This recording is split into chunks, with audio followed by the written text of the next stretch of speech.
Good morning, students. Today I will start History, Chapter 1, and chapter name is India in the Medieval Period. Before starting the chapter, I want to tell about the different periods of history.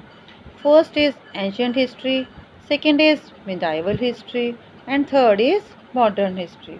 We have already studied about ancient history in 6th class that belonged to early humans and their activities. In this class we will study about the medieval history. हम सभी जानते हैं कि जैसे कि ancient history में different periods में Mesolithic as में न्यूलिथिक एज में जो अर्ली ह्यूमंस था अलग अलग चेंजेस लाया, उसने डेवलपमेंट की, हर नई नई चीज़ें बनाई। इस तरीके से मिडाइवल हिस्ट्री तक पहुंचते पहुंचते बहुत सारे चेंजेस हम वहाँ पर आ चुके थे। वो चेंजेस क्या थे? सोसाइटी, जैसे कि अर्ली ह्यूमन पहले अकेला रहता था, फूड गैदरर था, हंटर था। उसके बाद उसने ग्रुप्स बनाने स्टार्ट कर दी, कम्युनिटी लाइफ स्टार्ट हो गई, और कम्युनिटी लाइफ स्टार्ट होने के बाद छोटे छोटे विलेजेस बनने स्टार्ट हो गए, और इसी तरीके से सोसाइटी में डिफरेंट चेंजेस आए। इसी तरीके से इकनॉमी में भी बहुत सारे चेंजेस आए।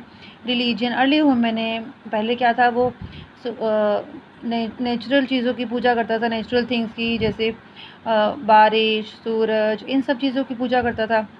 लेकिन टाइम टू टाइम उसने रिलीजन को भी अपनाना शुरू कर दिया, डिफरेंट गॉड्स की पूजा करनी शुरू कर दी। इसी तरीके से ये सारे चेंजेस मिडाइवल पीरियड तक पहुँचते पहुँचते आ चुके थे। अब इन्हीं चेंजेस को समझने के लिए हम मिडाइवल हिस्ट्री को 2 पार्ट्स में डिवाइड कर सकते हैं। फर्स्ट पार्ट है early medieval period and second part है late medieval period. Early medieval period कब से स्टार्ट होता है? 8th century to 12th century. 8th century से 12th सेंचुरी तक जो पीरियड है, टाइम है, उसे हम बोलते हैं अर्ली मिडाइवल पीरियड। और late medieval period 13th century से लेकर 18th सेंचुरी तक माना जाता है। अब इसमें कौन सी ऐसी फोर्सेस थी जो अर्ली मिडाइवल पीरियड में सबसे ज़्यादा पावरफुल थी? इस टाइम में 5 ऐसी पावरफुल फोर्सेस थी जिनको हम जानते हैं: पालास, प्रतिहारास, राष्ट्रकूटास, चोलास एंड राजपूत। ये 5 ही ऐसी पावर थी जिन्होंने पूरे अर्ली मिडाइवल पीरियड में राज किया, और ये आपस में झगड़ते रहते थे एक दूसरे के जो पावर को अपने हाथ में करने के लिए। इसी तरीके से लेट मिडाइवल पीरियड में दिल्ली सल्तनत से लेकर मुगल्स तक जितने भी किंग्स आए, जितने भी किंगडम्स आई, वो सारी हम लेट मिडाइवल पीरियड में इंक्लूड करते हैं। दिल्ली सल्तनत में भी बहुत सारे किंग हुए, और उसके बाद मुग़ल एम्पायर तक भी बहुत सारे राजा हुए। इसी को हम लेट मिडाइवल पीरियड कह सकते हैं। अब changing names of regions in India. हम जानते हैं हमारे इंडिया का जो नाम है वो अलग अलग टाइम पे अलग अलग रहा। सबसे पहले कॉन्स्टिट्यूशन ऑफ इंडिया की फर्स्ट आर्टिकल क्या कहता है? इंडिया जो कि भारत है, shall be a union of states. Constitution में ऐसा लिखा है कि जो ये इंडिया है ये स्टेट्स की यूनियन है, यानी कि इसमें बहुत सारी स्टेट्स हैं। जैसे हम जानते हैं कि अब इंडिया की स्टेट्स 28 हैं, बढ़ती जा रही हैं, और अब कम भी हुई है। रिपब्लिक ऑफ इंडिया को हम क्या बोलते हैं? भारत। और हिस्टोरिकल कंटेक्स्ट में, यानी कि ब्रिटिश टाइम में, हमारे इंडिया को क्या कह के बुलाते थे? Hindustan. Now today's time these 3 terms are interchangeably used to refer to the political and national entity that is identified as India।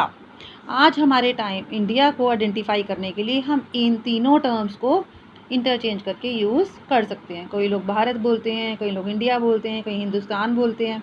इसी तरीके से भारत नेम कैसे पड़ा? हमारे इंडिया का नेम भारत कैसे पड़ा? हम सब जानते हैं महाभारत के टाइम में राजा दुष्यंत के बारे में तो हम सब ने सुना ही है। तो राजा दुष्यंत का बेटे थे भरत, जिन्होंने बहुत महान कार्य किए हैं। उन्हीं राजा भरत के नाम पर हमारे देश का नाम भारत पड़ा। इसी तरीके से इंडिया जो नाम है वो कब स्टार्ट हुआ था? 17th सेंचुरी में। इंडिया नाम कब से स्टार्ट हुआ? 17th सेंचुरी में। हेरोडोटस, जो कि हमारे फादर ऑफ हिस्ट्री माने जाते हैं, उन्होंने हिस्ट्री स्टार्ट की थी। उन्होंने क्या कहा इंडिया के बारे में? इंडिया का नाम ग्रीक वर्ड से निकला है, और जो ये ग्रीक वर्ड है वो रिवर इंडस के नाम पर है। अब रिवर इंडस का नाम कैसे पड़ा? हम सिंधु नदी के बारे में जानते हैं। रिवर इंडस का संस्कृत नेम क्या है? सिंधु। सिंधु के नाम पे इंडस नेम आया, और इंडस से ही निकलकर इंडिया वर्ड आया। इस तरीके से हमारा नाम भारत का देश का नाम इंडिया पड़ा। और जो सल्तनत और मुग़ल पीरियड्स के थे वो इंडियन डोमिनियन को क्या बोलते हैं? हिंदुस्तान। मतलब कि जो 18th सेंचुरी 13th सेंचुरी से 18th सेंचुरी तक का जो पीरियड था, लेट मिडाइवल पीरियड में भी इंडिया को हिंदुस्तान के नाम से जाना जाता है। पर the term Hindustan did not carry the same meaning as it does today. पर हिंदुस्तान का मीनिंग सेम नहीं माना जाता जैसे कि हम आज कहते हैं। For example, Minhajus Siraz, a chronicler in the 13th century CE, used the term to denote the area of Punjab, Haryana, and the land between Ganga and Yamuna under the Delhi Sultanate. जो मिनाजुस सिराज था, एक chronicler मतलब जिसने पूरा लिखा है इतिहास को, हिस्ट्री को लिखा है, 13th सेंचुरी में जो आया था, उसने हिंदुस्तान जो वर्ड था वो किस लिए यूज़ किया? पंजाब, हरियाणा और जो गंगा और यमुना नदी के बीच में जो लैंड है उनके लिए उसने हिंदुस्तान वर्ड यूज़ किया।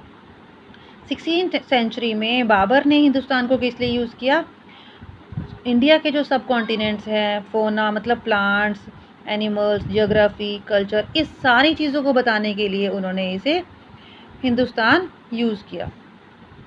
Hindustan became synonymous with India only during British Raj. Mainly जो हिंदुस्तान वर्ड है वो किस टाइम यूज़ हुआ?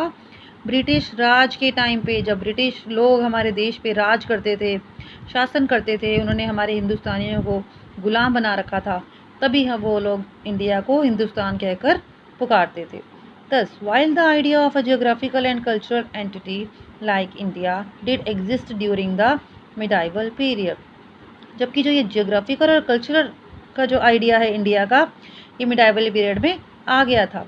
The term Hindustan did not carry the political and national meaning. Hindustan का कोई भी पॉलिटिकल और नेशनल मीनिंग नहीं है पहले ऐसा मिडाइवल पीरियड में, जिसे कि हम आज देखते हैं। आज तो हम इंडिया ही कह के बुलाते हैं। अब now we will study about the sources of medieval period. Medieval period के सोर्सेज क्या हैं, हमें कैसे पता लगता है कि जो इंडिया में कैसे कैसे चेंजेस आए और क्या क्या था उस टाइम में। The historians depend on sources such as manuscript, inscription, buildings, artifacts, coins. ये सारी चीज़ें हैं। मैन्यूस्क्रिप्ट होता है जो हम हाथ से लिखते हैं कुछ भी, उसे बोलते हैं मैन्यूस्क्रिप्ट। इंस्क्रिप्शंस जो हम देखते हैं पत्थर पे खुदे हुए, आज भी देखते हैं मंदिरों में जो पत्थर पे खुदा होता है, ये लिखा होता है कि ये पत्थर इस इंसान ने बनवाया है। ये जो खुदाई होती है पत्थर पे खुदाई, उसे हम बोलते हैं इंस्क्रिप्शन।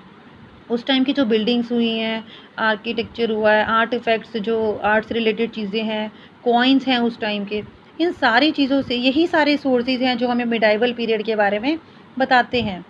और however, one of the distinct features of the sources of medieval period is that the number and variety of literary or textual records। और जितने भी लिटरेरी रिकॉर्ड्स, लिटरेरी मतलब लिटरेचर से रिलेटेड जितनी भी बुक्स लिखी हुई हैं, पुरानी किताबें हैं, वेद हैं, टेक्सचुअल रिकॉर्ड हैं, टेक्सचुअल मतलब जिसमें कुछ लिखा है, ये भी टाइम टू टाइम उस टाइम बढ़ते चले गए थे। Thank you. We will study about literary sources tomorrow.